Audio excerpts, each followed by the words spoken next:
Hi friends, ரொம்ப நாளுக்கு அப்புறம் ஒரு லாங் வீடியோ. ஒரு 10 டேஸ் ஆச்சு. ஸோ கார்டனில் எப்படி இருக்குது ரோஸ் செடிங்கிறத பற்றி பார்க்கலாம். ஸோ ரோஸ் பூவெல்லாம் பெருசு பெருசாக வர்றதுக்கு என்ன மாதிரி ஃபெர்டிலைசர்ஸ் கொடுக்கணுன்னு நிறைய பேர் கேட்குறீங்க. ஸோ சம்மரை பொறுத்த வரைக்கும் எந்த ஃபெர்டிலைசர்ஸ் கொடுத்தாலும் பூ பெருசாக வராது. ஸோ ஃபெர்டிலைசர்ஸ் நிறைய கொடுக்கவும் கூடாது. சம்மரில் செடி வந்து ஆரோக்கியமாக இருந்தால் மட்டும் போதும். பூ பெருசு பெருசாக வர்றதுக்கு நம்ம வந்து மழை காலம் அக்டோபர் நவம்பர் அந்த டைம் தான் பூ வந்து பெருசு பெருசாக வரும். அதுக்குண்டான சீசன் வரும். ஸோ இப்போ வந்து நம்ம பூவை பூக்க விட்டோம்னா எனர்ஜி நிறைய வேஸ்ட் ஆகும். ஸோ நம்ம பூவை கட் பண்ணும்போது நல்லா க்ரோத் இருக்கும். ஸோ என் செடி பாருங்கள், நிறைய பூவை நான் கட் பண்ணிவிட்டேன். 1-2 தான் நான் வந்து இந்த ஷார்ட்ஸுக்கு காட்டுறதுக்காக மட்டும் பூக்க விட்டுறேன்.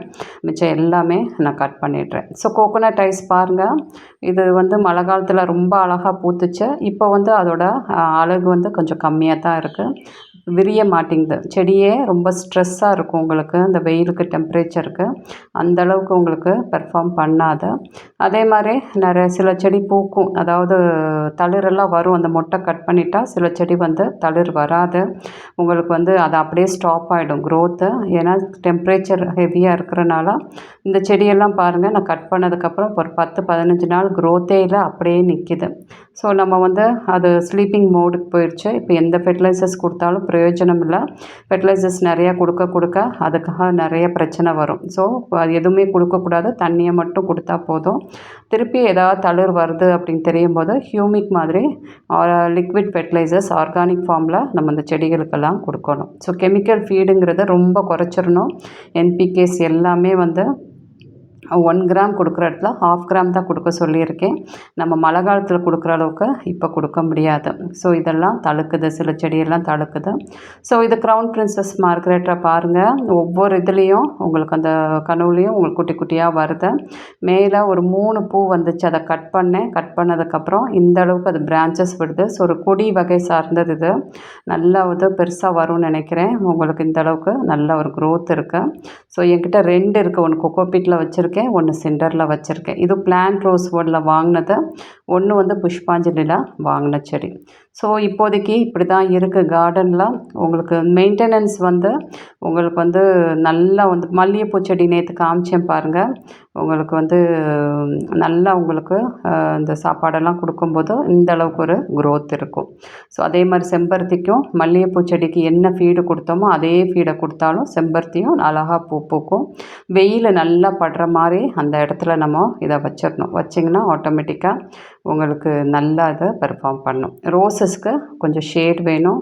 நல்லா வெயிலில் வச்சிங்க அப்படின்னா நல்லா அந்த நுனியெல்லாம் கருக ஆரம்பிச்சிடும், அந்த இலையெல்லாம் கருக ஆரம்பிச்சிடும். ஸோ தண்ணி ரொம்ப முக்கியம் செடிக்கு. 3 நேரம் நல்லா ஸ்ப்ரே பண்ணணும் தண்ணியை. செடியை வந்து ஹைட்ரேட்டடாக வச்சுக்கணும்.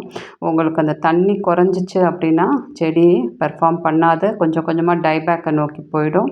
அளவுக்கு மீறியும் தண்ணி இருக்கக்கூடாது. வாட்டர் மேனேஜ்மெண்ட் தான் ரொம்ப இம்பார்ட்டண்ட். ஸோ நிறைய மொட்டு எல்லாத்தையும் கட் பண்ணிடணும். கட் பண்ணால் தான் நிறைய பூ பூக்கும். ஸோ சின்ன செடி வளர்க்குறதுல நிறைய பேருக்கு இஷ்யூஸ் இருக்குங்கிறீங்க. ஸோ உண்மை தான், சின்ன செடி வந்து ரொம்ப கஷ்டப்படும், திணறும் இந்த தடவை வர்றதுக்கு. ஸோ டெம்பரேச்சர் வந்து உங்களுக்கு 40க்கு மேலே போகுது. ஸோ இதெல்லாம் நமக்கு பாருங்கள், ஆல்ரெடி உங்களுக்கு தெரியும்.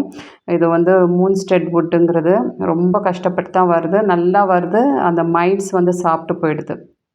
ஸோ இந்த பூச்சிக்கிட்டேருந்து இந்த செடியை காப்பாற்றுறது ரொம்ப கஷ்டம். ஸோ மெயினாக எக்ஸோடஸை அந்த மாதிரி ஸ்ப்ரே பண்ணலாம். உங்களுக்கு ஆர்கானிக் முடிஞ்ச அளவுக்கு ஆர்கானிக் ஸ்ப்ரே கொடுக்குறது நல்லது செடிகளுக்கு. டெம்பரேச்சர் ஹெவியாக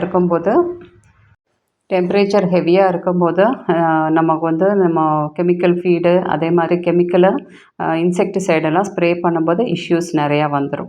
ஸோ இன்செக்டிசைட் ஸ்ப்ரே பண்ணும்போது கூட நம்ம தண்ணியை நல்லா ஸ்ப்ரே பண்ணிவிட்டு 1 ஹவர் கழித்து நம்ம இன்செக்டிசைட் ஸ்ப்ரே பண்ணும்போது ஓரளவுக்கு எஃபெக்ட் கம்மியாக இருக்கும். ஸோ இந்த 2 செடியும் வந்து குட்டி செடி, ஜான்வரியில் வாங்கினது தான், மெதுவாக தான் வருது. அந்த அளவுக்கு ஸ்பீடு இல்லை. மைட்ஸ் வருது, த்ரிப்ஸ் வருது, இந்த மாதிரி லீஃப் பேர்ன் ஆகுது. ஸோ கொஞ்சம் பொறுமையாக தான் கொண்டு போகணும். ஸோ நம்ம அக்டோபர் நவம்பர் மழை காலத்தில் செடி வளர்க்கும்போது அந்த மழையில் ஈஸியாக வளர்ந்துடும். ஸோ இப்போது நமக்கு வளர்க்குறது கொஞ்சம் சிரமமாக தான் இருக்கும். ஸோ புதுசாக செடி வாங்கி வைக்கலாமா நிறைய பேர் கேட்குறீங்க, ரீபாட் பண்ணலாமான்னு கேட்குறீங்க. அது எதுவுமே இப்போ பண்ணக்கூடாதுப்பா. எல்லாமே அடுத்து நம்ம ஜூலைக்கு மேலே நம்ம பண்ணலாம். ஸோ பாருங்கள், இந்த செடி எல்லாமே மேக்ஸிமம் இது சிண்டரில் இருக்கிற செடி. ஸோ சிண்டரில் இருக்கிற செடி ஓரளவுக்கு நல்லா தான் இருக்குது. ஸோ தண்ணி வந்து இதுக்கு கரெக்டாக 3 நேரம் நான் கொடுத்துட்றேன். 3 நேரம் ஸ்ப்ரே பண்ணுறேன். ஸோ கொக்கோபிட் செடியை பற்றி ஒரு சப்ஸ்கிரைபர் கேட்டிருந்தீங்க.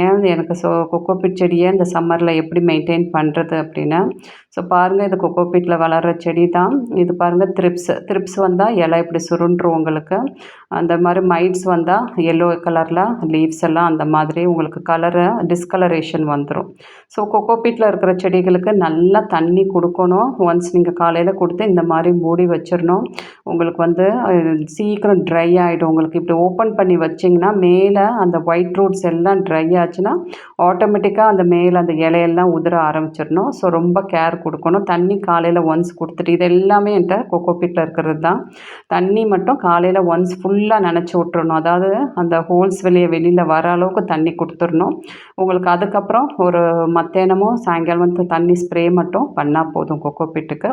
இந்த மாதிரி க்ளோஸ் பண்ணி வச்சிடணும். ஸோ மல்ச்சிங் ரொம்ப இம்பார்ட்டண்ட்டாக. ஸோ நீங்கள் சாயில் மீடியாவில் வச்சுருந்தீங்கனாலும் இந்த மாதிரி நல்லா க்ளோஸ் பண்ணி வச்சிட்டிங்க அப்படின்னா உங்களுக்கு அந்த இலையெல்லாம் உங்களுக்கு இந்த மாதிரி எல்லோ கலரில் ஆகாமல் பார்த்துக்கிடலாம். ஸோ தண்ணி தான் ரொம்ப இம்பார்ட்டண்ட் செடிக்கு. வெயில் காலத்தில் எவ்வளோக்கு எவ்வளோ தண்ணி வந்து செடிக்கு அப்படியே இருக்கோ, மாய்ஸ்சர் மெயின்டைன் ஆகுதோ, செடி ஆரோக்கியமாக இருக்கும். ஸோ ஃபீடை பற்றியெல்லாம் நீங்கள் இப்போதைக்கு ரொம்ப இம்பார்ட்டன்ஸ் கிடையாது.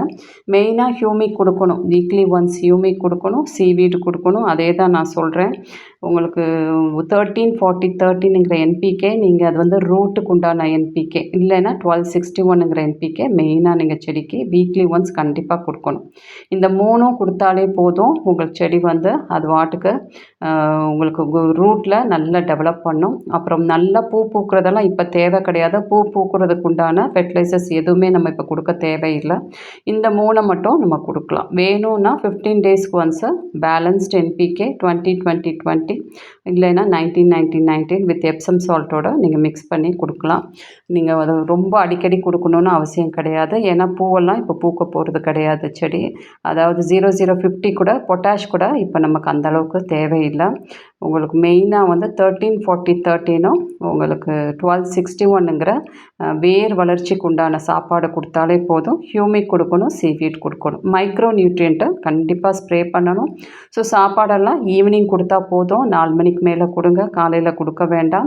இல்லை காலையில் கொடுக்குறதா இருந்தால் 6 மணிக்கெல்லாம் கொடுத்துடணும். உங்களுக்கு வெயில் நிறையா இருக்கும்போது கெமிக்கல் ஃபீட் கொடுக்கும்போது லீஃப் பர்ன் மாதிரி இஷ்யூஸ் வந்துடும். மெயினாக ஈவினிங் ஐஸ் வாட்டரில் செடியை நல்லா குளிப்பாட்டணும். மைட்ஸ் மாதிரி இஷ்யூஸ் வராமல் இருக்கும். ஸோ அடிக்கடி சொல்கிறதாம்ப்பா, ஆல்ரெடி 2 வீடியோஸ் இதான் கொடுத்துருக்கேன். ஸோ இப்படியெல்லாம் மெயின்டைன் பண்ணிங்கன்னா ஓரளவுக்கு செடி அழகாக வளர்த்து கொண்டு வந்துடலாம். மெயின்டெனன்ஸ் தான் ரொம்ப முக்கியம். நம்ம சரியாக மெயின்டைன் பண்ணலைன்னா செடி பெர்ஃபார்ம் பண்ணாது. Thank you friends.